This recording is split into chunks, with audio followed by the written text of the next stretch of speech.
किसी ने बड़े कमाल की बात कही है कि ठोकर लगने के बाद भी इंसान ना सुधरे तो उसकी मर्जी, वरना पत्थरों ने तो अपना फर्ज निभा ही दिया था। हेलो दोस्तों, नमस्ते। मैं नीतू सिंह। एक बहुत छोटी सी पुरानी कहानी है जो कि एक पक्षी की है। एक पक्षी एक रेगिस्तान में उड़ते उड़ते पहुंच जाता है और वहां वो गिर पड़ता है। वहाँ गिरने के बाद उसके पंख जो है टूट जाते हैं और वो बड़ा तड़प रहा होता है। वो शायद आखिरी सांसें अपनी गिन रहा होता है। वहाँ पर ना उसको पीने के लिए पानी था, ना ही वहाँ पर उसको कुछ खाने के लिए था। वो एकदम तड़प रहा था और अपनी शायद आखिरी सांसें गिन रहा था। तो उसने अचानक देखा आसमान में गरुड़ उड़ते हुए जा रहे थे। गरुड़ वही जो कि विष्णु भगवान की सवारी है। और वो पक्षी उनको आवाज़ दिया और सहायता मांगा, ज़ोर ज़ोर से सहायता के लिए पुकारने लगा। तो गरुड़ को दया आ गई और वो आकर देखते हैं, पक्षी से पूछते हैं क्या हुआ, तुम्हारा हाल ये कैसे हुआ। पक्षी बोला, मैं यहाँ पर उड़ते उड़ते आया और मेरे पंख भी टूट गए हैं। यहाँ पर ना कुछ खाने को है ना पीने को है। आप मेरा एक काम कर दीजिए। गरुड़ बोले कि बोलो क्या करना है। पक्षी बोलते हैं आप कहाँ जा रहे हैं। गरुड़ बोले मैं तो स्वर्ग लोक जा रहा हूँ। पक्षी बोलता है आप ये मत पूछिए कि स्वर्ग कब आओगे, बस आप इतना पूछ लीजिएगा वहाँ पर कि मुझे इस परेशानी से छुटकारा कैसे मिलेगा। गरुड़ बोलते हैं ठीक है, मैं तुम्हारी ये बात ज़रूर वहाँ तक पहुँचाऊँगा और पूछूँगा।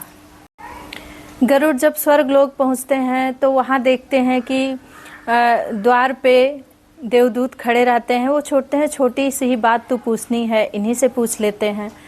देवदूत से पूछते हैं कि बताइए, एक पक्षी जो है धरती लोक पर पड़ा है और वो अपनी आखिरी सांसें गिन रहा है, उसके पंख भी टूट चुके हैं और वहाँ पर ना कुछ खाने को है ना उसे पीने को है। बताइए उसे इस जीवन से छुटकारा कैसे मिलेगा, कैसे उसके कष्ट का समाधान होगा। तो वो देवदूत बोलते हैं कि देखिए उसे अपने कर्मों का फल मिल रहा है, वो अपने कर्मों का फल भुगत रहा है। वो जो है पिछले जन्म में एक बहुत ही दुष्ट व्यक्ति था। वो लोगों पर अत्याचार करता था और बहुत ही गलत कर्म करता था, जिसे उसको ये सज़ा मिली है कि वो पक्षी बनकर 7 साल तक इसी तरह वो परेशानी उठाएगा और वो अच्छे से जी भी नहीं सकेगा। उसको 7 साल ऐसे ही बिताने हैं। गरुड़ बोलते हैं कि नहीं, ऐसा मत कीजिए, उसको देखने से तो बहुत ही दया आ रही है, उसका कुछ समाधान ज़रूर करिए जिससे कि उसका इस जीवन से उसको छुटकारा मिल जाए और उसके कष्ट खत्म हो जाएं। लेकिन देवदूत बोलते हैं उसको अपने कर्मों का फल भुगतना ही पड़ेगा। जो लोग अपने कर्मों का फल मानव बनकर ही नहीं भुगत पाते हैं, उन्हें दूसरे जन्म में दूसरा कुछ बनना पड़ता है और उन्हें अपने कर्म को ज़रूर भुगतना पड़ता है।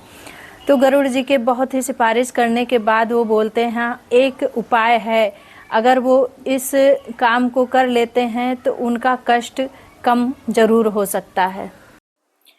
वो जैसे भी जिस भी स्थिति में रहें हमेशा ये बोलते रहें कि भगवान तेरा शुक्र है। और गरुड़ वहाँ से आते हैं उस पक्षी के पास, उससे यही बोलते हैं कि तुम्हें हमेशा प्रतिक्षण यही कहना है कि प्रभु तुम्हारा शुक्र है।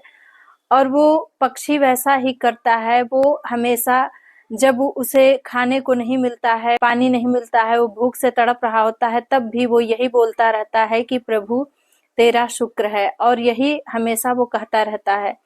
कुछ दिन बाद गरुड़ जब वापस जा रहे होते हैं तो वो उनकी नज़र उस जगह पे पड़ती है रेगिस्तान पर, और वहाँ जब वो आके देखते हैं तो वहाँ कुछ घास उगाई होती है, वहाँ पानी का तालाब हो जाता है और पक्षी के जो है पंख धीरे धीरे फिर से आने लगते हैं।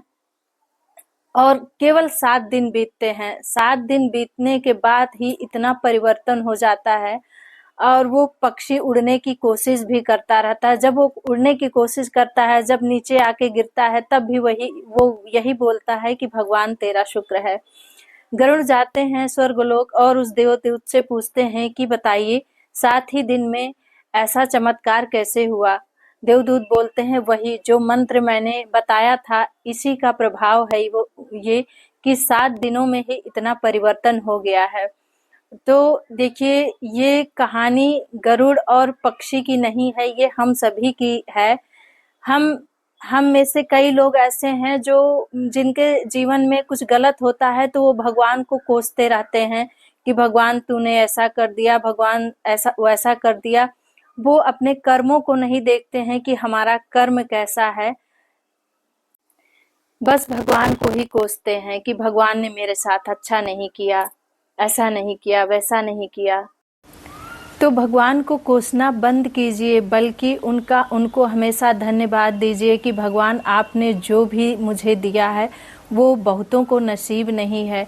जो भी है उसी में खुश रहिए, थोड़े थोड़े चीज़ों में खुश रहने की कोशिश करिए और ये सोचिए कि जो मेरे पास है वो तो बहुत लोगों के पास नहीं है।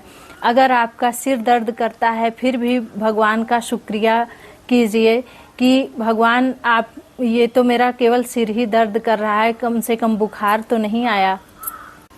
और देखिए, जो थोड़े में ही खुश हो जाते हैं भगवान उनको और देते भी हैं। और जो लोग हमेशा कोसते रहते हैं, जीवन में हमेशा झंकते रहते हैं, मेरे पास ये नहीं है, मेरे पास वो नहीं है, उनका जीवन वैसे ही बीत जाता है और वो हमेशा कोसते ही रह जाते हैं। इसलिए हमेशा भगवान का धन्यवाद बोलना चाहिए कि प्रभु मेरे पास जो भी है वो बहुत है, कितनों के नसीब में तो ये भी नहीं है। अगर आप सकारात्मक सोच को रखेंगे तो आप हमेशा खुश रहेंगे और आपको छोटी छोटी चीज़ों से खुशियाँ मिलती रहेगी।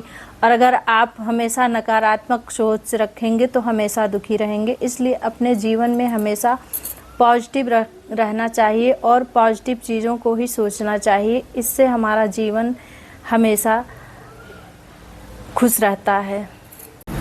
भगवान हमारे साथ जो भी करते हैं वो हमारे कर्म के मुताबिक ही करते हैं। जैसा हमारा कर्म होता है वैसे हमें सब कुछ जीवन में मिलता भी है। और इसी के साथ मैं ये कहना चाहूँगी कि दुनिया में कर दिखाओ कुछ ऐसा लोग करना चाहें आपके जैसा। एक बात और कि आप ईश्वर के ऊपर हमेशा भरोसा रखिए, वो जो भी करेंगे बहुत ही बेहतर करेंगे आपके लिए।